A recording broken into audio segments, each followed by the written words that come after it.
Dans un village, minuit sonne, un forgeron frappe le fer. Radio Libre en Périgord, lundi, 11h30. En direct, la chronique du groupe Fred Zeller, présentée par Jean-Louis. Pour la paix, dit-il que je travaille, loin des canons, je vis en liberté, je fasse... Auditrices, auditeurs, amis, citoyens, camarades, bonjour. Lundi 19 janvier 2026. Et voici donc une chronique du groupe Fred Zeller dans laquelle nous allons commencer une nouvelle série d'émissions sur un sujet qu'on a souvent évoqué, contre la guerre, puisqu'il y a un certain nombre de contributions qui permettent de constituer un ensemble de points de vue dont je vous propose de vous les présenter et de permettre à chacun de mener la réflexion sur ce problème particulièrement grave. Et puis de la même manière, la série de chroniques que nous avons commencé la semaine dernière contre le colonialisme sous toutes ses formes, eh bien, reprendra également dans de prochaines chroniques. Nous aurons 2, 3, 4 émissions là-dessus, en fonction du nombre de contributions qu'il me semblerait intéressant de porter à votre connaissance. Voilà. Alors, tout d'abord, je voudrais faire un petit rappel, puisque 21 janvier 1793, c'est la fin de la royauté absolue de droit divin, que les républicains, les libres penseurs, célèbrent traditionnellement chaque année le 21 janvier ou à une date proche. Et en ce qui concerne le groupe Fred Zeller, ce sera le dimanche 25 janvier, banquet républicain traditionnel de la libre pensée, la traditionnelle tête de veau, servie à partir de 11h30 midi à la maison de quartier Saint-Martin, 14 rue Léon de Salles à Périgueux. Donc, pour ceux qui souhaiteraient participer à ce repas, c'est encore possible de prendre quelques inscriptions. Mais très très rapidement, disons que mercredi en fin d'après-midi, ce sera clos. Et donc nous avons déjà de nombreuses inscriptions. Mais vous pouvez encore quelques-uns vous inscrire en appelant, je pense que c'est le plus simple maintenant, uniquement par téléphone, le 06 01 88 87 62. Je répète, 06 01 88 87 62 pour indiquer donc si vous souhaitez participer à ce repas tête de veau pour lequel nous demandons une participation aux frais de 20 €. Voilà. Alors, je en viens maintenant donc à ce sujet que j'ai évoqué en présentant cette chronique. Et je vais vous lire la déclaration de la Commission internationale de la FNLP, Venezuela, pillage impérialiste, guerre énergétique et faillite de l'ordre international, avec en sous-titre une citation de Jean Jaurès, « Le capitalisme porte la guerre comme la nuée porte l'orage ». La Commission internationale de la Fédération nationale de la libre pensée, FNLP, dénonce avec la plus grande fermeté l'agression impérialiste menée contre la République bolivarienne du Venezuela. Il ne s'agit ni d'une crise, ni d'un conflit interne, mais d'une entreprise délibérée de déstabilisation, d'asphyxie économique et de mise sous tutelle, fruit de plus de 10 ans de déstabilisation continue par les USA avec la complicité de leurs alliés. Pour juger de la validité de l'argument de Donald Trump pour justifier son agression militaire contre le Venezuela, il suffit de se référer à cette information du journal Le Monde du 2 décembre 2025. L'ancien président hondurien conservateur Juan Orlando Hernández, condamné à 45 ans de prison aux États-Unis pour trafic de drogue, puis gracié par Donald Trump, est sorti de prison. Fin de citation. Sous couvert de lutte contre le narcotrafic, de défense des droits humains ou de démocratie, l'objectif demeure inchangé, s'emparer des ressources naturelles vénézuéliennes, en premier lieu le pétrole, détruire la souveraineté d'un État et soumettre un peuple par la faim et le chaos au moyen de sanctions assimilables à des actes de guerre. La marche à la Troisième Guerre mondiale s'accélère de plus en plus, ce monde inquiet sans la poudre. Chacun voit bien que, derrière le Venezuela, ce sera bientôt le tour de Cuba et d'une Groenland, avec en arrière-plan la Chine, l'Iran et la Russie. Les appétits de l'impérialisme américain sont sans limite. Chacun peut aussi constater que toutes les instances françaises, européennes et internationales ne sont que les fidèles domestiques de l'impérialisme dominant. Le Venezuela détient les plus importantes réserves prouvées de pétrole au monde. Cette réalité matérielle explique à elle seule l'acharnement impérialiste. L'offensive s'inscrit dans une guerre énergétique globale où les États-Unis tentent de maintenir par la force un ordre économique et géopolitique en décomposition. La doctrine Monroe continue de transformer l'Amérique latine en zone de prédation. Le Venezuela est désormais un enjeu mondial, impliquant directement la Chine et la Russie. Les livraisons de pétrole à la Chine, essentielles à son approvisionnement et au remboursement de créances bilatérales, échappent partiellement au contrôle occidental. La présence russe, durable, dans le secteur énergétique vénézuélien, confirme que l'enjeu n'est pas Caracas, mais la concurrence d'un autre ordre énergétique. Les sanctions sont déjà des armes. Le blocus est déjà une guerre. Lorsque le président Nicolás Maduro se déclare prisonnier de guerre, il énonce un constat politique. La libre pensée exige sa libération immédiate et celle de son épouse. Le droit international instrumentalisé est surtout bafoué avec le consentement des supposés garants. La FNLP constate que le droit international est respecté uniquement lorsqu'il sert les intérêts des puissances dominantes. L'ONU, paralysée ou complaisante, se révèle incapable de faire respecter ses propres principes de souveraineté, de non-ingérence et de protection des populations civiles. Le droit devient un outil de domination sélective. Rappelons ce que disait Frantz Fanon. Citation. L'ONU n'a jamais été capable de régler valablement un seul des problèmes posés à la conscience de l'homme par le colonialisme, et chaque fois qu'elle est intervenue, c'était pour venir concrètement au secours de la puissance colonisatrice du pays oppresseur. En réalité, l'ONU est la carte juridique qui utilise les intérêts impérialistes quand la carte de la force brute a échoué. L'hypocrisie impérialiste est manifeste. Un chef d'État peut être inculpé pour narcotrafic, tandis que des criminels notoires sont protégés lorsqu'ils servent les intérêts stratégiques du système. Il ne s'agit pas de combattre le crime, mais de criminaliser les peuples récalcitrants. L'histoire appartient au peuple, contrairement au discours de résignation. L'histoire démontre que l'impérialisme peut être mis en échec. Aucun embargo ni aucune domination n'ont été stoppés par la diplomatie, mais par la mobilisation des peuples, la désobéissance, le boycott et la solidarité internationale. Du Vietnam à l'Algérie, de l'Inde coloniale à l'Afrique du Sud, de l'apartheid. Une leçon demeure. Les peuples organisés peuvent faire reculer la machine de guerre. Contre la religion du marché, la raison humaine. La libre pensée combat les deux grandes alignations contemporaines, la soumission religieuse et la soumission marchande. Toutes deux produisent domination, exploitation et guerre. La FNLP affirme que les peuples sont souverains de leurs ressources, qu'aucune multinationale n'a de légitimité à gouverner un pays et qu'aucune sanction frappant les civils n'est acceptable. Refuser l'alignement, organiser la résistance. La guerre moderne passe par l'alignement des consciences. La libre pensée refuse cet alignement et revendique le droit de penser contre, de démasquer la propagande et d'organiser la résistance. Ce qui se joue au Venezuela engage l'humanité entière. Cette agression n'est pas un épisode isolé, mais un moment de l'escalade vers la Troisième Guerre mondiale. La FNLP appelle à renforcer toutes les mobilisations pour construire une solidarité internationale active. La guerre n'est pas une fatalité, le capitalisme n'est pas indépassable, la paix ne viendra ni des marchés ni des empires. Penser librement, résister, s'organiser, tel est notre combat. Et ce texte donc est daté du 12 janvier. Voilà. Autre document que je soumets à votre réflexion, c'est un document qui est signé donc de Jean-Marc Schiappa et qui reprend un texte qu'il avait écrit il y a un an. Et voilà donc cette contribution. Il y a tout juste un an, nous disions « Monday, Monday ». Mais chaque fois qu'arrive le lundi, tu me trouveras en train de pleurer tout le temps. Donc, extrait traduit de la chanson Monday, Monday que chantaient The Mamas and the Papas. Certes, des spécialistes de géopolitique diront des choses bien mieux que nous. Nous ne sommes que des militants de la libre pensée ayant la tâche bien particulière d'animer l'Institut de recherche et d'études de la libre pensée. Nous ne pouvons ni ne voulons concurrencer d'éminents spécialistes. Cette précaution posée, ce qui s'est passé le lundi 20 janvier à Washington aura des répercussions. C'est une évidence et essayons d'aller plus loin. La principale puissance impérialiste a à sa tête un aventurier dangereux. Essayons encore d'aller plus loin. Fasciste, post-fasciste, fascistoïde, populiste. L'inconvénient de la qualification fasciste est, certains observateurs l'ont remarqué avec pertinence, son passéisme.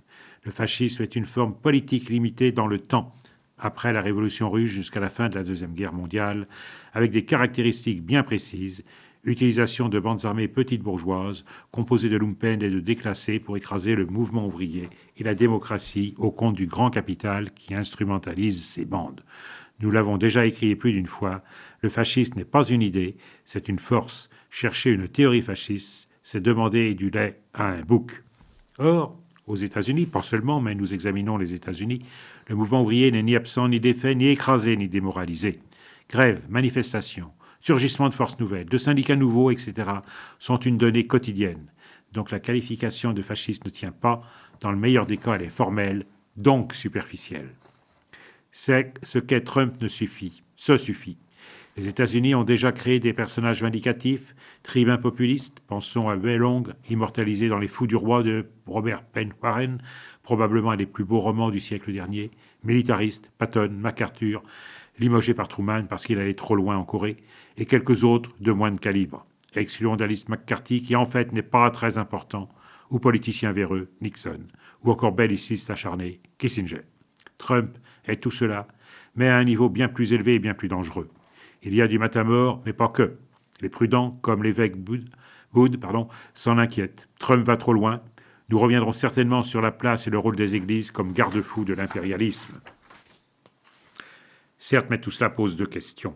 Première question, d'une part, on sait que l'impéricide des démocraties a permis la victoire de Trump. La bourgeoisie n'a pas été capable de trouver une alternative à Trump parce que la bourgeoisie US ne veut pas d'une alternative à Trump. Plus exactement, elle la voudra quand elle devra avoir une alternative à Trump et qu'elle n'aura pas le choix. Un peu comme on a comploté contre Hitler en juillet 1944, mais pas avant. Donc pour s'opposer victorieusement à Trump, ce n'est pas de ce côté qu'il faudra chercher. Deuxième question, pourquoi la bourgeoisie US a-t-elle Trump comme chef de file ? Quelque part, Léon Trotsky écrivait que de tous les chefs d'extrême droite, Hitler était celui qui parlait le plus fort et le plus cyniquement, et que pour cela, il élevait les faveurs du grand capital. Toutes choses étant égales, Trump est ainsi. Il parle le plus fort et le plus clairement. Annexer Panama, le Canada, le Groenland, ce n'est pas autre chose que la doctrine Monroe, l'Amérique aux Américains, 1823. Le dire aussi nettement, c'est la doctrine Monroe reformulée par Trump, reformulée mais étendue. Ce n'est plus l'Amérique aux Américains, mais le monde aux Américains. Kissinger disait brutalement « L'Amérique n'a pas d'alliés, elle n'a que des intérêts. » Pauvre Macron. Notons en conséquence, et c'est en fait l'essentiel, non seulement du discours trumpiste, mais surtout de la politique trumpiste qu'il s'agit de régler le problème qui asphyxie le capitalisme depuis 1914. Celui-ci étouffe dans ses frontières nationales. D'où les guerres mondiales et les suites, notamment l'impasse du nouvel ordre mondial, après l'explosion de l'URSS, censée résoudre tous les problèmes. Quoi qu'il puisse en paraître. L'idée farfelue de coloniser Mars, farfelue quand on sait l'efficacité des fusées de Musk, n'est pas autre chose que cette tentative vaine de déplacer les frontières nationales. Kennedy parlait d'une nouvelle frontière quand il évoquait la conquête de l'espace. Trump fait la même chose et on sait combien le mythe de la frontière est structurant dans la construction du capitalisme US. C'est probablement ici que la comparaison avec le nazisme est la plus pertinente. Hitler a vulgarisé la notion d'espace vital en s'inspirant de la notion de frontière de l'Ouest américain. Au passage, il ne faut pas penser que les promesses de Trump sur la vérité des assassinats de Kennedy, Luther King, etc. soient du folklore, complotiste ou autre. S'aventurant sur les traces du Bonaparte Kennedy, parce que John Fitzgerald Kennedy voulait introduire le bonapartisme dans le système politique équilibré, et là encore, malgré les apparences, le système politique américain est équilibré. Trump sait que les risques personnels sont très grands, et il l'a vécu personnellement. Et l'essentiel, c'est la Chine. La Chine est le principal concurrent des USA. Et la question n'est pas de savoir si la Chine va dépasser les USA. Sur certains points, c'est déjà fait. Mais quand ? Et il faut l'en empêcher. Donc il faut préparer la guerre contre la Chine. Il n'est pas certain, d'ailleurs, que la déclaration solennelle de la libre pensée en date du 11 novembre 2021 ait été lue avec toute l'attention nécessaire. La guerre contre la Chine est le besoin impératif des USA. Son Delenda Carthago Est et que le capitalisme US est contraint à cette guerre, un peu comme le militarisme japonais était condamné à l'opération de Pearl Harbor en raison de l'embargo américain. Et l'impérialisme américain perdra cette guerre, à force de vouloir être le super-impérialisme dont Lénine a montré en son temps qu'il était impossible, les USA coalisent tout le monde contre eux. le Canada, le Mexique, le Groenland, l'Amérique latine, les migrants. Mais comment faire fonctionner l'économie américaine sans les migrants et leurs salaires de misère? Comment faire fonctionner l'économie high-tech sans les micro-composants fabriqués en Chine? Comment faire fonctionner une économie mondiale quand on veut la concentrer aux États-Unis même? Les Noirs américains, la classe ouvrière américaine, qui a obtenu quelques succès non négligeables sur le front de la lutte des classes, mais aussi tous les peuples qui ont soutenu le peuple palestinien contre les génocides venus des USA, ou du moins inspirés par eux. Et tous les peuples, à commencer par le peuple américain, par les rednecks et les clanistes bien sûr, que l'impérialisme US veut écraser, y compris les millions de travailleurs qui, de l'Ohio au Wisconsin, ont voté Trump, pensant qu'ils pouvaient « make America great again », illusion. Cela fait beaucoup d'obstacles, cela en fait trop. J'ai déjà expliqué que la mobilisation dès les premières heures de Trump se voit dressée devant lui ne sont rien en regard des obstacles qu'il va affronter et qu'il doit affronter sauf si l'impérialisme US décide de se saborder, hypothèse des plus improbables.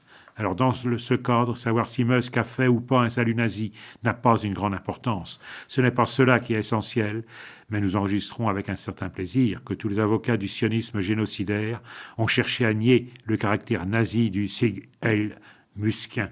Musk n'aurait pas agité son bras, cela ne changeait rien au fond politique.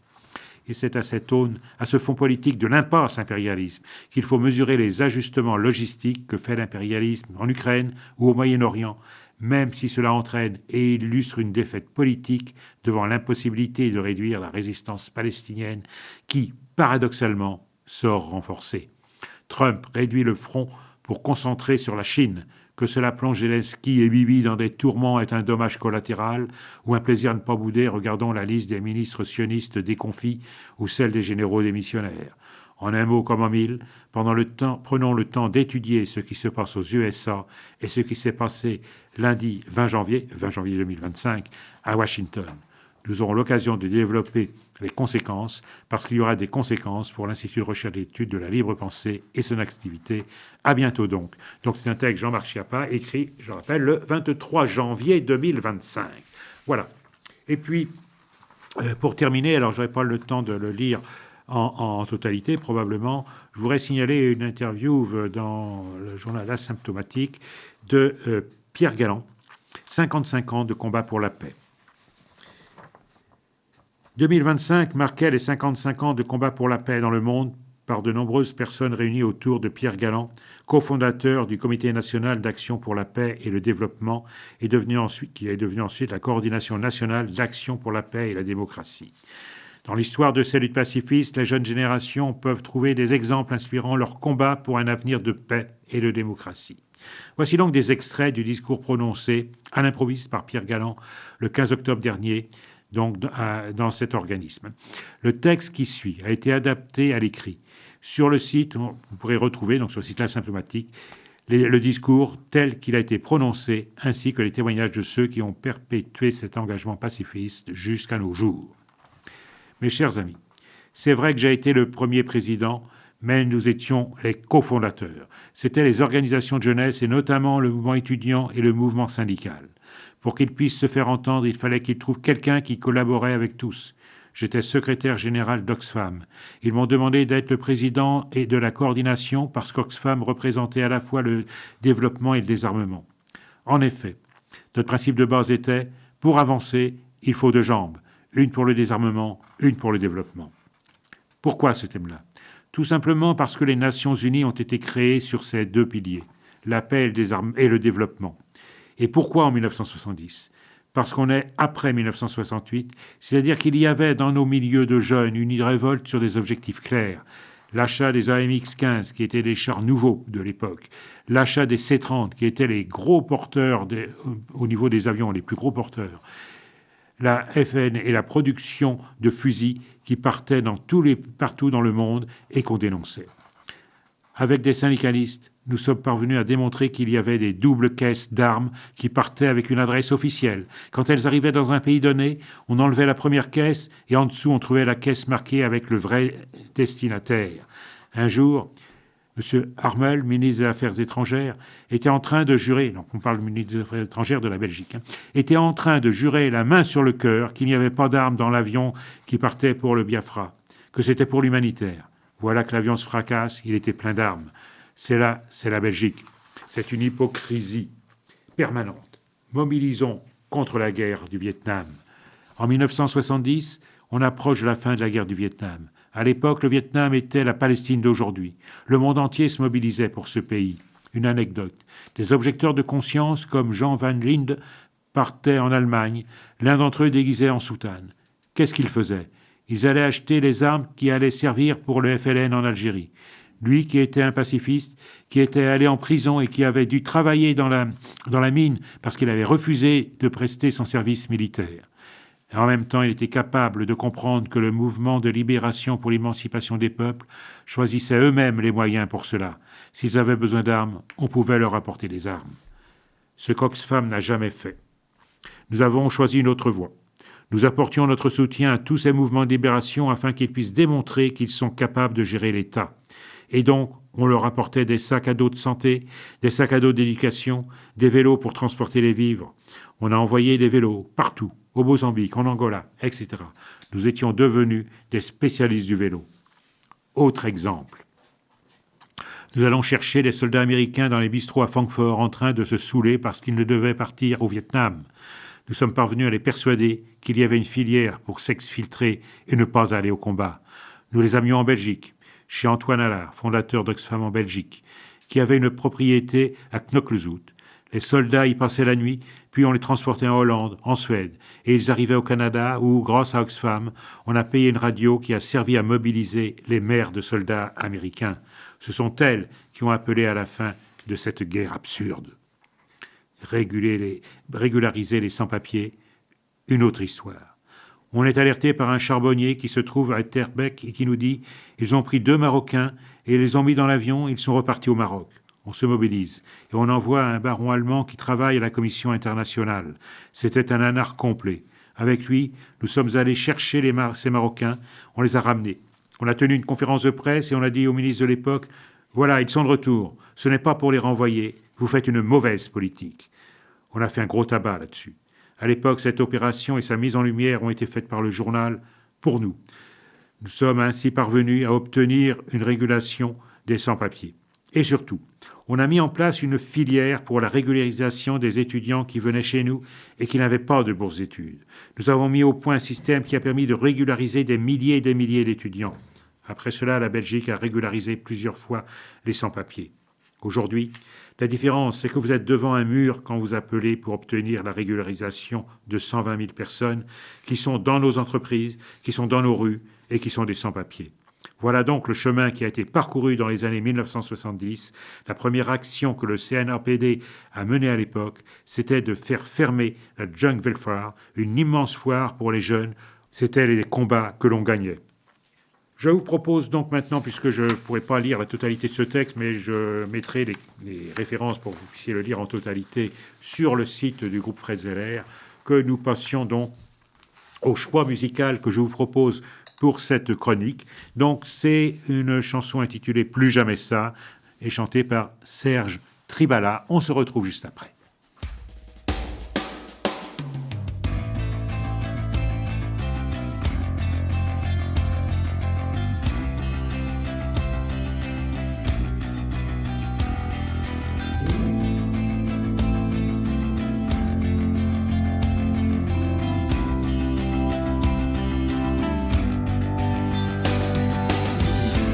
Les bombes tombent, les murs s'effondrent, les cris résonnent dans les décombres. Des enfants fuient, les yeux sans âge, le cœur en cendres et l'âme en rage. Non, plus jamais ça, plus jamais la haine, plus jamais ces larmes qui coulent pour rien. Que nos voix s'élèvent, que nos mains se tiennent contre la folie, bâtissons demain. On dit que c'est pour la patrie, et c'est la mort qui les unit. Les drapeaux flottent, mais à quel prix? Combien de vies, combien d'oublis? plus jamais ça, plus jamais la haine, plus jamais ces larmes qui coulent pour rien. Que nos voix s'élèvent, que nos mains se tiennent contre la folie, bâtissons demain. Les mers prient dans le silence pour que la vie reprenne un sens. Le vent emporte leurs soupirs et chaque nuit retient les rires. Les fusils parlent, mais l'amour veille. Dans chaque cœur une étincelle. Il suffirait qu'on l'écoute enfin pour désarmer les lendemains. Il suffirait d'un mot, d'un regard pour arrêter l'enfer, retarder le départ. Et s'il restait encore un peu d'espoir, alors crions plus fort que la guerre et le noir. Non, plus jamais ça, plus jamais la haine, plus jamais ces larmes qui coulent pour rien. Que nos voix s'élèvent, que nos mains se tiennent contre la folie, bâtissons demain.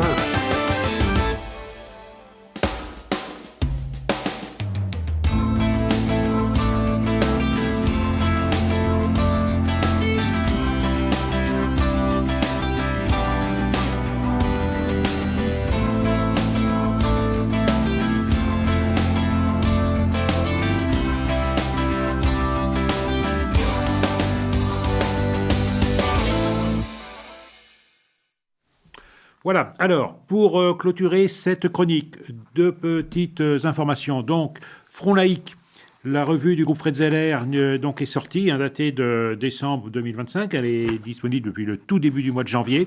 Donc, vous pouvez le retrouver bien évidemment auprès des militants du groupe Fred Zeller ou également en allant sur le site lpdordogne.fr où vous pourrez vous abonner à la version numérique de Front laïque à partir de 2 € seulement. Et vous aurez chaque trimestre donc la version numérique de cette petite publication.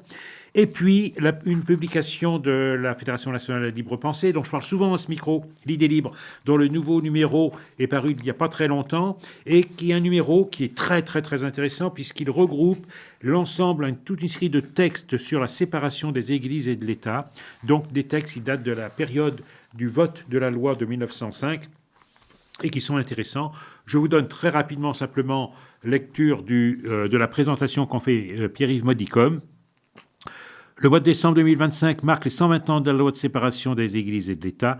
On ne compte plus les détournements et travestissements de cette loi de liberté à jamais odieuse à tous les tyrans et à tous les partisans d'une idéologie d'État. Entre la loi de 1905 et la loi liberticide de 2021, éhontément présentée comme une loi de fortification des principes de la République, entre guillemets, il faut choisir, et nous avons choisi. Gageons qu'en pleine période de délitement autoritaire et xénophobe de la très cléricale Ve République, le régime déliquescent ne fera rien pour rendre justice à la loi de 1905, qu'il bafoue en feignant de l'honorer, mais la loi de séparation reste une promesse d'émancipation individuelle et collective, et elle n'a pas besoin de l'hommage des princes et des courtisans. Il lui faut l'hommage des partisans de la liberté, et c'est bien le sens du meeting laïque national et international organisé à Japy le 6 décembre 2025 par celles et ceux qui sont restés attachés à l'esprit de 1905. Voilà. Et donc, vous pouvez également retrouver cette publication auprès des militants du groupe Fred Zeller ou alors en allant sur le site de la Fédération nationale de la libre pensée, fnlp.fr. À lundi prochain. En forgeant un soc de charrue. C'était la chronique du groupe Fred Zeller de la libre pensée de Dordogne. Vous pourrez réécouter cette chronique en rediffusion jeudi de 16h à 16h30 ou samedi de 17h30 à 18h. Vous pouvez également écouter cette chronique en podcast sur le site de Radio Libre en Périgord et vous pouvez également retrouver sur le site du groupe Fred Zeller, lpdordogne.fr, toutes les chroniques du groupe Fred Zeller sur Radio Libre en Périgord. Nous vous donnons rendez-vous pour une prochaine chronique, la semaine prochaine, dès lundi, 11h30. qui la couvre, elle tient très belle.